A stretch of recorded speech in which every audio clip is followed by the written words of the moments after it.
So I went to my friend's house one day and she made this rice and vegetable sauce that I can't stop thinking about. Mind you, I've never had rice and vegetable sauce before and I didn't even know how to make it, but I was too shy to ask, so I decided to figure it out on my own. So I'm going to be using a combination of how I imagined she made it and a sprinkle of my own style. I know there was definitely red oil, but then I decided to add groundnut oil in order to give it that saucy, stewy effect. I used a combination of tatashe, shombo, red scotch bonnet and onions for my pepper mix. Now for this iru part, I'm 1000% sure she didn't add iru, but you guys already know the drill. I have to add it. I use my Juno pepper chicken seasoning cube for my seasoning of choice and I covered that to fry for a bit. When you see that the pepper has dried up, you can now go ahead and add your crayfish. I'm very sure she added crayfish to her own. I don't know, I feel like it won't make sense if we don't add it. Now for her protein of choice, we used chicken that day and we just came back from the gym and we needed extra protein, so that was why we used chicken. But I feel like this will slap more with this banla fish. And I know someone will come to my comment section now and say, oh, Flavor Pod, leave banla fish alone. Don't worry, after this recipe I won't use banla fish again. I will jejely just go back to my chicken breast. Now for your vegetable, ugu leaves is the best to use, but you have to blanch it. I'm sure all of you know what blanching is, but if you don't know, it's basically when you wash your veggies with hot water,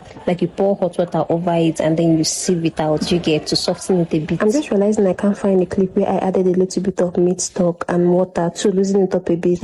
I just added the meat stock because it was just there in my kitchen. It's not even necessary in this food. So yeah, time to plate and I'll be serving it with this hot fried plantain and chicken, extra protein. Guys, this was such a tasty dish. I feel like this should count as a healthy food option. If you want to lose weight and stuff like that, you just have to reduce the amount of oil I use. Anyway, let me know if you'll be trying this. See you guys in my next video. Bye.